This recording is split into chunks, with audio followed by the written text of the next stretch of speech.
See you.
I'll start us.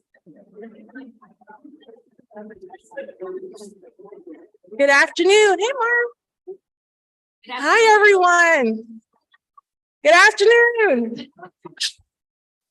Awesome. Thank you all for being here. And welcome to the 3rd annual Civic Action Week.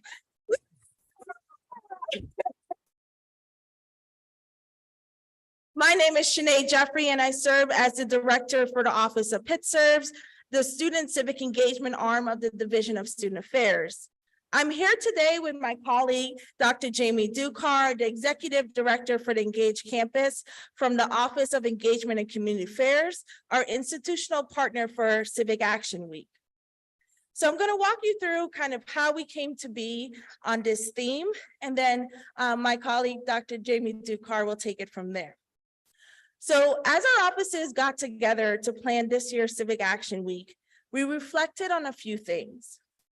The political and social climate since 2020, the resilience and compassion of communities, climate change, the intersections of racial justice, our students' experiences since the pandemic, and many more topics in social change.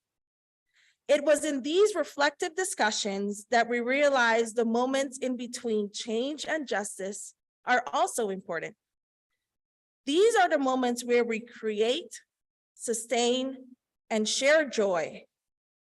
We rest, we dream, we celebrate, and we celebrate happiness. These are the moments where community, care, and wellness are fostered, and often where a rejuvenation and propulsion towards liberation takes place. So what does this look like? It looks like the 2015 Black Lives Matter convening in Columbus, Ohio, in an opening session of a room full of activists, community members, young people, and elders. They all got on stage when this song came on from the poet and rapper Kendrick Lamar. We gonna be all right. All my life, I had to fight. Hard times be like, yeah. Bad trips like, yeah. Do you hear me? Do you feel me? We gonna be all right. For approximately 3 minutes, there was widespread unfiltered joy, unhindered liberation, and collective hope, all through song and dance, with lots of smiles, laughs, and hugs. This week, I invite you to experience, to seek, and learn about your path to joy and liberation, and how we can take action and reclaim joy as a form of radical self-care and community care. Now I turn it over to Jamie to share with us our institutional commitments in our work of civic action. And don't forget, we're gonna be all right.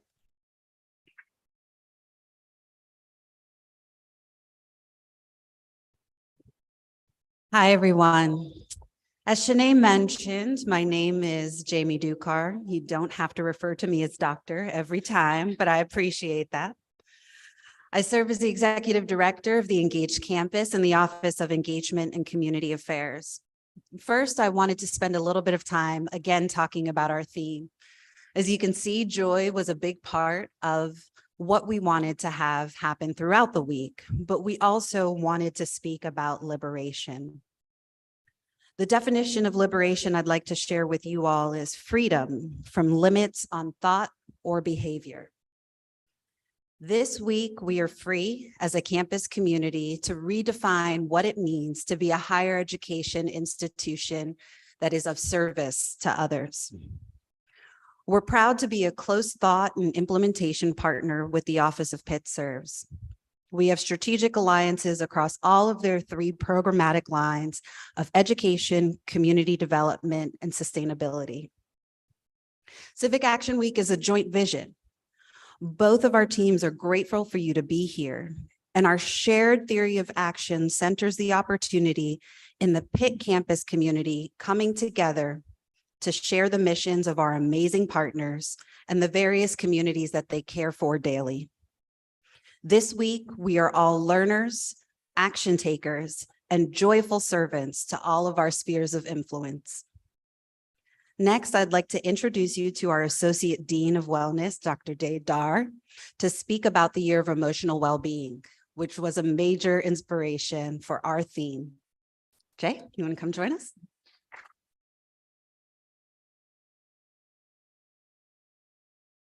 All right, how y'all doing? Good, okay? You all right? All right. Thanks, Shanae and Jamie, for the powerful words and gracious introduction. As they mentioned, my name is Jay Dar, pronouns he, him, and his, and I have the honor to serve as your Associate Dean for Student Wellness. I want to acknowledge Provost Cutt for your leadership and vision in the year of, particularly around emotional well-being. I'll also like to give a shout out to my esteemed colleagues, Dr. Jamie, co-chair of the Emotional Wellbeing, and our invaluable members of our steering committee who really helping driving this process here this year. So thank you all. This is an extraordinary time and space as we heard from our Jamie and also Shanae. We celebrate the kickoff with not only Civic Action Week, but the year of emotional well-being. There is much that is happening on our campus in Pittsburgh and in our world. We are here together today to build community, to engage in activities during Mental Health Awareness Month. And we're also engaging within the PIC community to name and address challenges. Here are a few. How do we move into the next phases of COVID and manage what seems to be ongoing public health crises? How do we continue meaningful ways to communicate, create spaces to work together to solve campus challenges? How do we encourage participation on Election Day, which is November 8th, by the way, right? So get out and vote. And engage in constructive dialogue before and after the election around contentious political issues. Lastly, how do we respond to continued conflict and injustices throughout the world? Dang, that's a lot, isn't it? That's a lot of stuff we got to deal with here in our world, right? We all have been managing over the past few years. So it's appropriate this year that we take some time to pause and reflect. Provost Cutt eloquently stated in her announcement about the Year of Emotional Wellbeing that this academic year is a time we have set aside as a community to reflect, heal, and probe the resilient ways in which we can weather challenges and crises, asking profound questions and charting innovative and emotionally healthy paths forward. As I reflect on Provost Cutt's remarks, what comes up for me is acknowledgement and awareness that my thoughts and feelings, even the negative and challenging ones, are a function, let me rephrase that, are a function of being human, right? Not something to stop or overcome. Emotional well-being does not mean being happy 24/7. It's recognizing that life will have its challenges and affording yourself and myself grace, compassion as we manage these challenges, because it's a journey. And I'd like to share at least a couple experiences with you, recent experiences. My wife, my partner, is a survivor of a stroke. It is frustrating to navigate spaces around mobility here in Pittsburgh, right? So I'm grateful that we have a voice together that we can sort of address those challenges for the community, right? To say, let's increase accessibility for folks who use these devices. So that's the both and of it, right? It's frustrating, but it's also, hey, let me pour that energy in a productive way. The other challenges that I face, not only in this role, but being a person who identifies as Black or African-American male, that I have to be 5 times better than any of my peers, right? Any colleagues. So how do I balance that with that anger, that compassion for my colleagues, as well as doing the work that I need to do, right? And taking time for myself. Because sometimes I feel guilty. I'm sure some of you feel guilty if you're doing assignments and so on and so forth. You don't want to stop because you want to get it done and you feel guilty for not doing work. I feel the same way sometimes. So to balance that, really seek support of my colleagues, not only within the division, but throughout the campus community and beyond, to help support me and have those awkward and challenging conversations, right? So those are some experiences I'd like to share with you and to let you know that you are not alone in what you're experiencing. because we all do, right? You know, I mentioned affording myself grace in space for self-care because it's challenging to do that, right? And we have to find time to do that and make time and make that a priority for ourselves. So I encourage each of us to engage in the awkwardness, right, of those conversations, the challenges of life, to embrace the suck, and to feel a sense of excitement about the exploration of self, people, places, and planet. There's excitement around this too, right? Joy. Remember joy. All right. Because these challenges are part of who we are and how we have to manifest ourselves as human beings. Which brings me to a teacher, a Vietnamese Zen Buddhist monk, Thich Nhat Hanh, taught that when we recognize and acknowledge suffering or challenges, we can transform that suffering into peace, joy, and liberation. So I'm inviting you and calling all of us to action to transform our shared community challenges into joy and liberation. This is a part of the invitation and challenge of Civic Action Week, as well as the Year of Emotional Wellbeing. Finally, I would like to give some voice to joy. I'd be remiss if I didn't bring this to the floor. I would like to invoke some of the words of civil rights activist, Dr. Maya Angelou. She says, joy is a freedom. It helps a person to find their own liberation. The person who is joyous takes responsibility for the time they take up in the space that they occupy. You share it. Some of you have it, you share it. That is what joy is. When you continue to give it away, you will still have so much more of it to give. Thank you all for your time, for your partnership, not only in Civic Action Week, but the Year of Emotional Wellbeing. Thank you.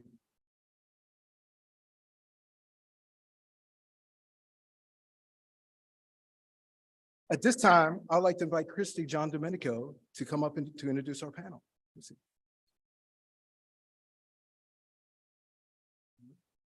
Can everyone hear me? How's everyone doing still? Temperature check. Yeah, love it, love it. So I have the pleasure of introducing our featured speaker, Jasmine Cho. Jasmine is a self-proclaimed cookie activist who owns the business Yummyholic. There are many things that come with this amazing new field, but we actually have a brief video to show before we invite her up.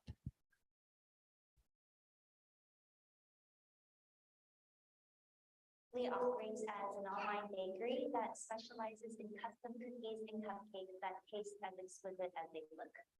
I've always loved treats since I was a kid, as far back as I can remember. My best friend at the time actually taught me how to bake. We made some pineapple coconut squares, and it was a very magical experience for me because they tasted absolutely delicious, and it really sort of opened my eyes to the magic of baking. My personal style of cookie decoration is very what you would call kawaii, which is the Japanese word for cute or adorable. And I ship nationwide right now. And then I do local deliveries, or people can pick up from me in Squirrel Hill or Sharpsburg. So the first treats that I did were for Big Bake Dairy. Someone ordered Game of Thrones cookies. So those cookies were actually super intricate. It took me a long time to do the icing on the cookies. Some of my most popular cookies would be my unicorn cookies, and just my cookies in general seem to be really popular. Also, just more of my cuter cookies, like my more recent Hey There Foxy cookie. My newest cookie is the Mini Pandas Earl Grey tea sandwich cookies that are filled with a layer of dark chocolate ganache. Oh, and my very popular cookie is actually the chocolate chip Oreo monsters, which are chocolate chip cookies stuffed with a double stuffed Oreo, and they're dotted with little fun monster eyes. I consider myself as an Asian American, so I'm not necessarily your traditional Asian bakery with the less sweet pastries, and I'm not your traditional American bakery with the buttercreams and just a little more sweeter context. I'm right in the middle. So I will make things like a cinnamon churro flavored taco truck cookie or a matcha velvet cupcake or a Korean fried chicken and waffles cupcake. It's like all sort of a mesh. It's exciting for me to be able to offer the city something completely different and new. Portrait cookies are definitely sort of becoming my specialty. And I like when I can do portraits of people who inspire me. These are all portraits I've done of Asian Pacific Americans who have contributed to Pittsburgh in some way or are from Pittsburgh. We've got DJ Monix, who ended up touring with Wiz Khalifa. Then Ming-Na Wen, the actress who did the voice of Mulan. She's more recently in Age of Shield. Then we've got Hein Ward, who of course everyone knows. And then Leah Lizardo of 412 Food Rescue. And then Dr. Freddie Fu, who won the UPMC Diversity Award and is very famous in the world of medicine. There's 3 values to my business, which are creativity, culture, and community. And the community aspect is my dedication to well integrate charitable giving into my business. So what I've done is made an official partnership with Beverly's Birthdays, which is a local nonprofit that organizes birthday parties for children who are homeless and baby showers for families in need. I now have a commercial kitchen space to call home, which was part of a grant I received from La Dorita Cooks. Next steps are to open up a wholesale arm to my business and keep working towards what I hope will eventually be my own brick and mortar campus. Okay, with that brief introduction, Jasmine, why don't you join me for a chat?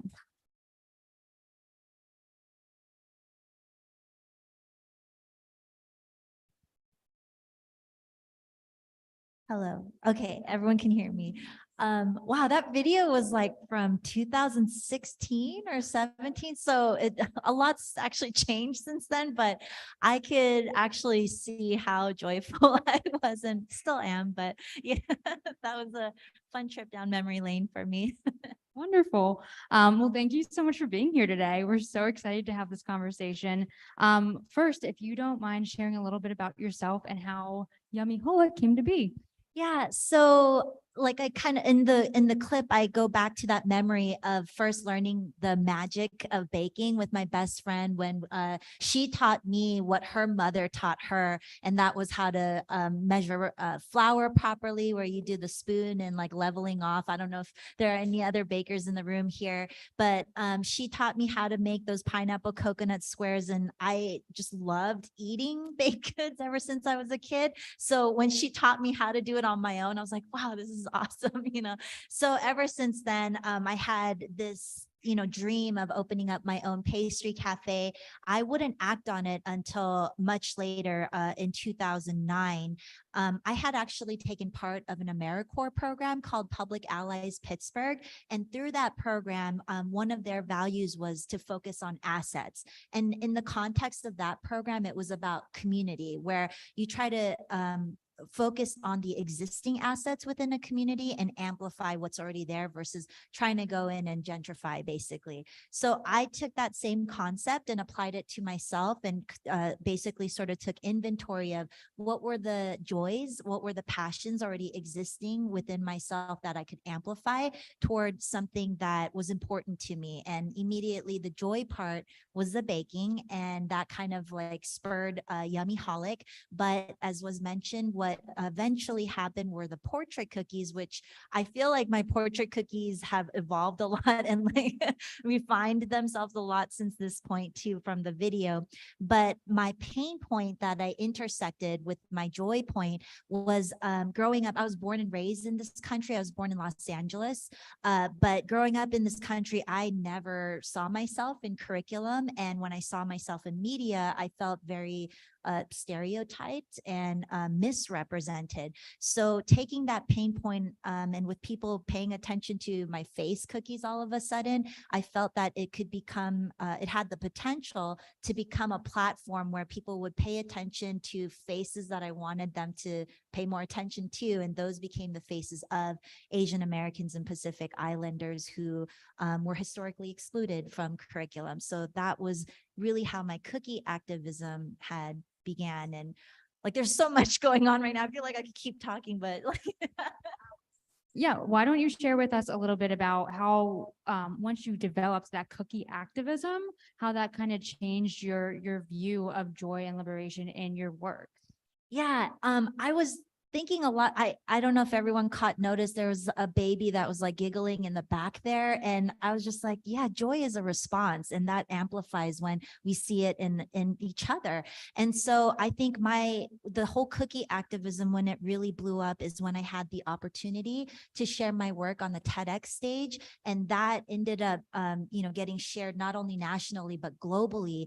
And it really was just, my talk was really focusing again on Asian Americans and Pacific Islanders, but I heard from people from all around the world who really resonated with this sense of feeling underrepresented and misrepresented. And that really was like it amplified my joy, and it amplified my convictions, and really empowered me in a way where I'm like, oh, I'm doing something right here, I think, because everyone was affirming it to me. So I think the biggest moment came when I connected with an international school in Beijing, China, and learned that those students were learning about Asian Pacific American history through my cookie art. And I was also, there was a time where like I was getting random DMs and I thought like, what is happening? But they were like middle school and high school students from across the country who said, I'm learning about you in my class right now. And it was just such a surreal moment for me, because this whole journey like started because of a lack that I saw and an absence in curriculum. And now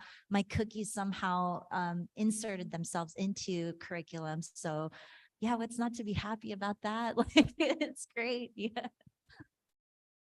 That's amazing. So everyone got to see what the cookies look like, right? They're amazing. Have you had a favorite social justice themed cookie you've made so far? There's so many. I think the first cookie that always comes to mind is, I would say, the whole process of creating portrait cookies was a really joyful process for most part, but I will never forget the first cookie I made that was very emotionally difficult for me. This process of creating art is very slow. It takes several hours over multiple days to create, especially when I'm creating a larger piece. And after this, that was like the very first like portrait gallery that I had tried out at the Squirrel Hill night markets.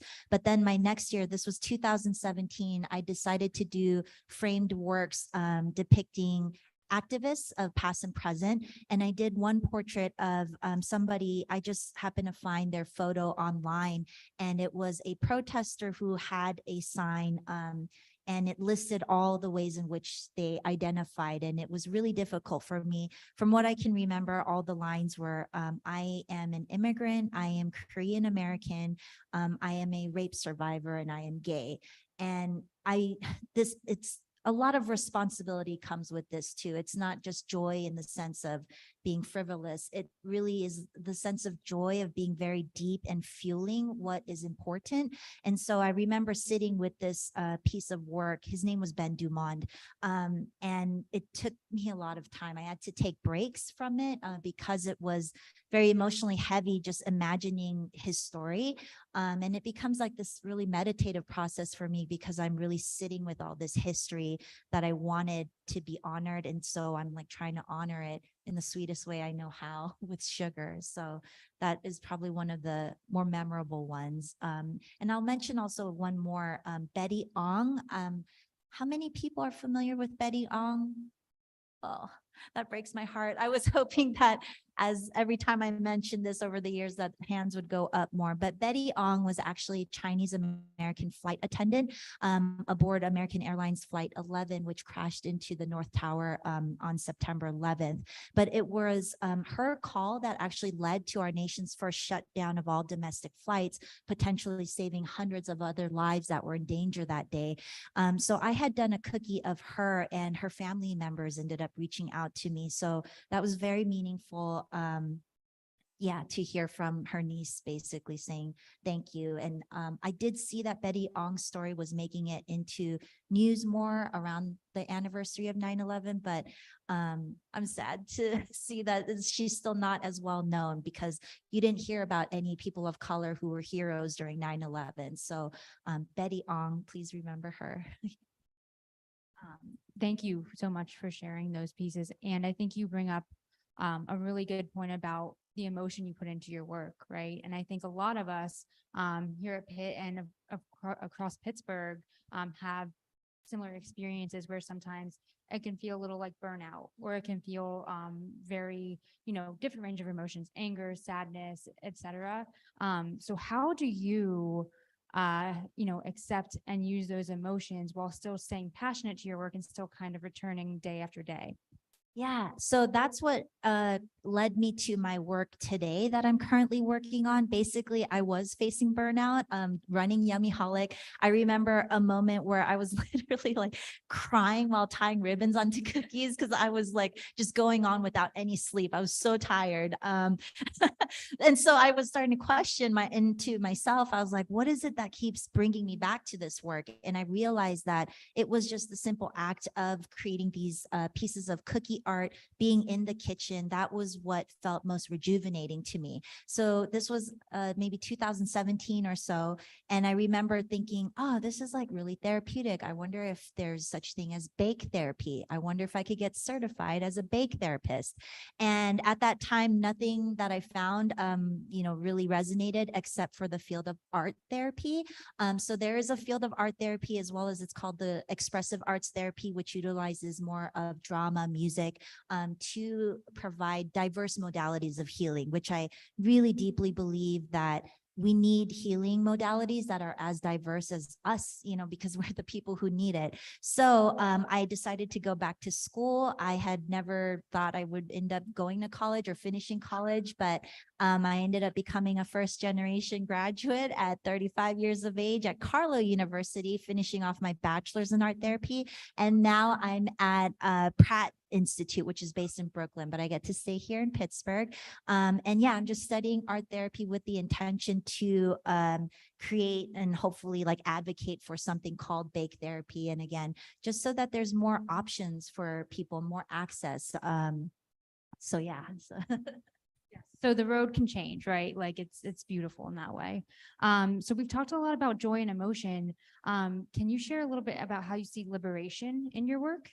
Yeah. And again, I think that liberation for me came between both joy and empowerment in everything I do, and especially using something like cookies. I'm trying to remember what was said during the introductory remarks, but it was something along the lines of thinking differently, like how freedom is like freeing us from certain ways of thought or certain systems. And so again, I feel really grateful that I get to create something very new, and everything is happening so organically right now. Like my journey has shifted so much from the beginning point to right now. It's still in evolution right now, but I think that's what liberation is. It's like this constant participatory process where it's not only individual, it's collective. So I think that's really important, that we're always doing the work to figure out what is liberating for us. And I think that's deeply connected to joy and empowerment. And with that, again, with joy being a response and really an amplifying response, that we figure out ways to then share it so that it can become collective liberation. And then can you share what advice you have for our audience as they go through their own paths to join liberation, how they can maybe find their dream field, create it, or even in the work they're aiming to get degrees in, or the work they're doing now? What advice do you have to continue that? I think I try to kind of stay away from giving general advice, because everyone's path is so individual. And I guess maybe that's my advice, to remember that your path is so unique and individual to you and your own struggles, your own passion points. But I will say, like right now, again, I think we're shifting a lot in the economy and what like how everything is going, like as far as like I've been hearing like we're in a gig economy. And so instead of like maybe trying to find that one thing, like because right now I'm doing so many different things, like that might be a way that you could fit whatever works for you when you're doing it in like micro doses of different things that light your fire. But one like sort of quote that I love to share is by the late civil rights leader and theologian. His name was Howard Thurman, I believe. And he said, don't ask yourself what the world needs, but ask yourself what comes alive, because what the world needs is more people to come alive. And going back to Dr. J, was it? What you said also, I think that I'd love to say that in like an addendum to what Howard Thurman said in terms of what makes you come alive, it's to remember that the experience of being alive is to not numb or deaden yourself to pain points and to the things that might feel like the opposite of joy. Like those are all parts of life that we have to remain tender to. So I love to say like the crumb of a good cookie, like I hope we can all always remain tender. I love it. On that note, any parting baking advice for us? Oh. There's something called a baking stone that's great for keeping the temperature in your oven like at a good, like, yeah, it'll like keep it at the right temperature if you keep a stone or brick in there. So yeah. Yeah. And I think that's really it. We really just appreciate you being here to kick off our week with us and to share, those pieces so essential of emotion, and, the path to finding our liberation and joy here. So thank you. Thank you. Yes. And then, so can they find you on Instagram? Yes, please. Again, my name is Jasmine Cho. You can find me on Instagram at Jasmine M Cho or at Hello Yummy Holic. So please keep in touch. Thank you so much. Okay, and then to wrap up, I would like to invite Sydney O'Hara and Gabby DeMarchi. I don't see you, but I know you're coming. Oh, there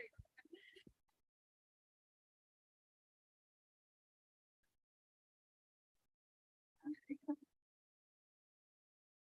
Hi, everybody. My name is Sydney O'Hara. I work in the Office of PitServes as the Civic and Community Advising Program Manager, which basically means that I have the privilege of working with students here on our campus, and I'm recognizing a lot of faces in this room. Hi, students. Thank you for being here. I also have the joy to thank a very long list of people who made this week possible. And a lot of those folks includes our students in this room. So bear with me as I pull up my list because I want to make sure I get everyone. To begin, I would like to thank Dr. Carla Penzella for her support of Civic Action Week and her leadership. And if you could join me in celebrating these folks by applauding using sign language. So we'll do the sign applause. Thank you. Similarly, I would like to thank Linda William Moore for her guidance. I would like to extend tons of love and gratitude to Christy Giandomenico, who I affectionately call our wizard behind the curtain of all things Civic Action Week. Thank you, Christy. I don't know how this happened. You're amazing. To Shanae Jeffrey, our director and joy advocate. Thank you for filling our space in our office with so much laughter and joy. We hear you all the way down the hallway. There you are. Hi, I was looking around. I would like to extend more gratitude to all of our PitServe staff, to Kim, to Emily, to Chelsea, to Mariah, to Cade. Thank you. We are so grateful for your support and your impact. I would also like to thank all the faculty and staff and student affairs, especially those of us that joined our planning committee. Thank you, thank you, thank you. Your support has been so kind and so lovely. We would also like to thank our students, our incredible students, and I'm going to make eye contact with all of you. So to SDOS, thank you. You inspire me. Thank you so much. To SCEC, thank you for your support. To Pitt Votes, thank you for guiding us and getting our students registered to vote throughout the week. You can check them out outside the William Pitt Union if you need support with that. To our Jumpstart students, thank you for bringing joy and crafts into our office. We love you. To our student workers, Hannah and Kate, thank you for all of your support. You champion our office. We appreciate you. And finally, I would like to end with a call to action to our students in this room. There are tons of workshops available that are available to register today. So please check out our website at caw.pitt.edu. Please join us in those spaces. We want to see you. We want to welcome you. And thank you for celebrating our students and our staff and faculty today. Thank you. And I'd like to hand it off to Gabby.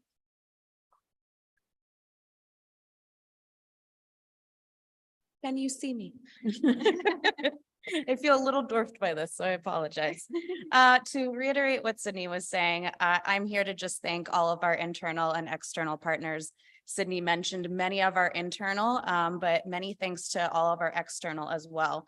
Those who are in the room, including, as Sydney mentioned, we have 24 awesome workshops and sessions that are happening all throughout the week. It started today, it runs through Friday. And then we have almost 40 service project opportunities. They are all small nonprofits, different local community organizations, and we so appreciate them participating and sharing their expertise. So we really appreciate it. And then to also kind of reiterate what Sydney was saying, please check out our website. The link is on this poster below me, but it also is CAW @.pitt.edu. We still have wonderful opportunities that all of these external partners are, sharing with us, including Jasmine and Dr. Dar. Thank you very much for being here. So thanks so much, much appreciated, and join us at the reception, please.